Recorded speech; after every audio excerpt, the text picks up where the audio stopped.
My name is Pressure Busspipe, reggae artist, songwriter, born and raised in St. Thomas, US Virgin Islands. As a young man, I was in Little League, at the same time while I was playing baseball, I was into the musical in school. I was playing trumpet from a very young age, from at least, I think I was 8 or 9 years old when I first started to play the trumpet.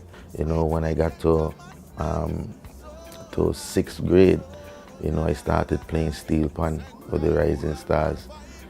So my life started to become more musical, and it started to become more like patterning out for what it's supposed to be. So I enjoy playing the steel pan with the Rising Stars, and while playing with the Rising Stars, I learned to play the drums. I would always be drumming. When we have break and thing, instructors then would run me, but yet still I would always find the drum set again. And shortly after I really started to take it serious, drumming, and it was that time when I was in the 9th grade, I had to decide if it's music I really want to do or if it's sports, playing baseball.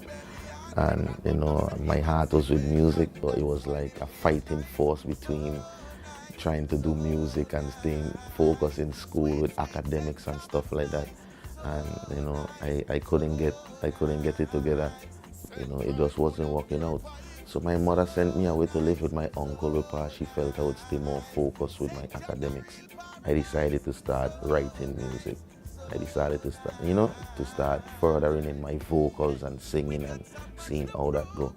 So I would go to school, and they always would have this little rap battle in school where you have some of the man them will come and start rapping contests and things. So one time I jump in the rap battle, right, and I sing like a Sean Paul song. Cause me ain't no lyrics at the time, and I sing this Sean Paul tune, and nobody in the school know who Sean Paul is at the time because the whole school is just straight American, and my accent alone coming from the Virgin Islands, it make me a popular person in the school. So when I bust out that Sean Paul tune, the place went mad. Everybody thought it was my song.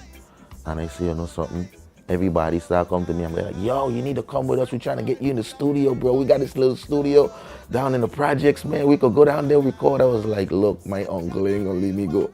You know what I mean? And so I decided, say, listen, I gotta start writing my own lyrics, man. Because if they like how I singing somebody else's thing, I need to start writing my own lyrics fast. So, and I started to. And I would ask my uncle, I would be like, listen, I could go down in the projects and record my song. He'll be like, no, sir, when them grades come up, then we're going to talk about that. So, of course, I had to get that together. And when I did, I went back to him and he was like, all right, I'm going to give you a chance. So they put it on a little CD. My uncle was like, all right, you're singing good, I like what I'm hearing. So I sent the little demo back to St. Thomas and back to one of my friends, them, Rafai Jaciano, right? And I sent it back to him and he was like, listen, man, I doing my thing down here. You need to come back home so we could join up and do our thing. And I sent it to a couple other friends of mine who come from the community as mine, and they were like, listen, yeah, my boy, you're singing nasty, you're singing wicked, right? So I say, all right, I'm going to take this serious. My mother will call, I'd be like, mommy, I need to come home. I don't want to be up here no more. Just begging my mother to bring me back home. But of course, my grades were doing better and it was showing. So she allowed me to come back home and finish and graduate at Charlotte Amali. So when I came back home and I linked up with Rafai Jaciano, it was like, yeah, my boy. So now me and Rafi, we start opening for talent shows. We were doing introduction night, sophomore show. We even did Star Fest. We had linked up with Nayora, who were out of school. But Kimby and Icarus was still going to Nazareth. And we link up with them, man. And it was like, wow, these men singing good music, like how we singing good music. We need to join forces, man. And Rafai just said, listen, we're going to call ourselves the Star Lion family.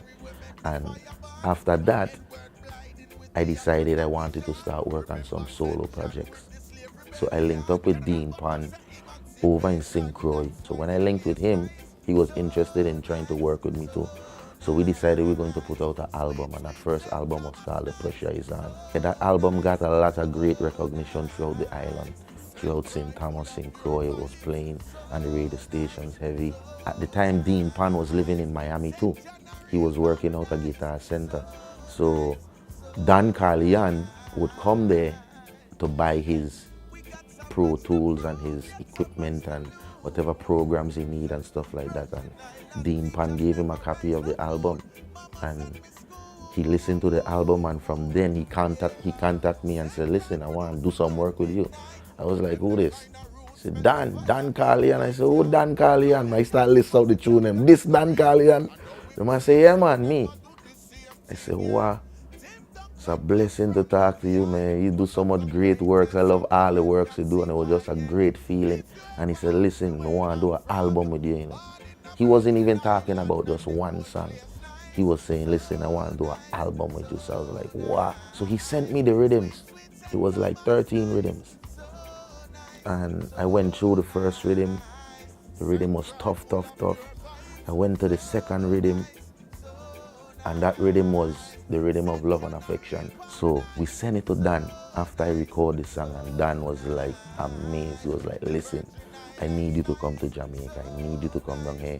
I want you to come and let's do some real work. Come and record the album in my studio. So I was like, ready. He sent for me to Jamaica, and it was like history. It was just finding myself and reconnecting with the people that, you know me from nowhere, you know what I mean, know me from nothing, you understand?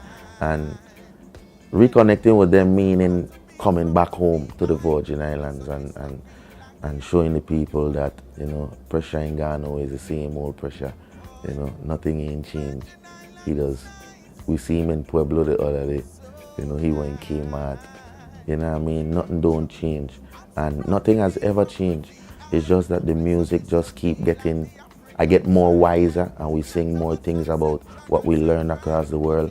And definitely coming back home was a great thing for me, because I get to acknowledge a lot of what was really happening in the community, and you know, get to really set my foundation back again.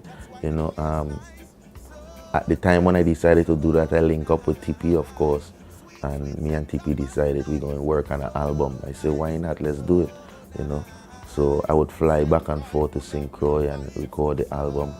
And it was just a special moment when, you know, he played the rhythm for me, and I was like, yeah, that rhythm, they sound happy, just making me feel happy, you know. And the vibe just hit me. I just started to sing without just no lyrics, anything. I just started to sing on the rhythm. So nice, so nice, so nice. I just keep singing it repetitively, and I say, you know something, I'm gonna turn this into a Virgin Islands song. I'm gonna say, Virgin Islands, so nice. You know, I think the people is going to be proud. They're going to restore pride if I sing Virgin Islands nice. I could have sing we in the party, you know. I could have sing we on the beach, we drinking mojito, you know, because the rhythm, it carries that happy feeling. It makes you feel, it feels Caribbean, it feels like palm trees, you know. But I decided to reconnect with my history and the song, reconnect with the people and restore pride in them with the music. When I create the song, the tourist board wasn't on my mind at all. You know, it wasn't, I was like the people, you know, I was more like the people is who I go into. This song belongs to the people. This is a song to restore the people pride, you know. And of course, when the song released, people is calling me like, listen, the tourist board need to pick up this song. And I was getting calls from all over the place, and then I started to realize, I was like, okay, well, it probably will be a good song to promote the islands, you know what I mean? So, you know, shortly after, I got a call to do the ambassador event in Miami, and that's where me and the commissioner, we talked, and she said she would like to have a meeting with me when we get back to St. Thomas, and it went well, you know, and I'm giving thanks there. I'm grateful to Jah, you know. Yeah, because I could truly look and see that, everything was supposed to happen, because I was supposed to work hard. I was supposed to do everything that I did the way I did it to get this far. And, I'm going to continue doing my best to represent the Virgin Islands. You know what I mean? Virgin Islands is my home and my passion, and, everything for me is VI, and the music is worldwide, and everywhere we go, we chant Virgin Islands nice. And, even so great that I have this song in my catalog to represent the country.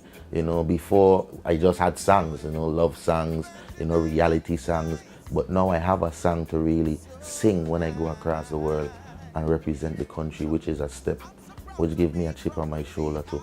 But I'm grateful for that, yeah. To Jah. Yeah. Send Thomas and send John and send Cry. Nothing can come between us but the waters that divide, yeah. Even though we're just a few square mile, I travel around the world with Virgin Island pride, yeah. A lot of people still going through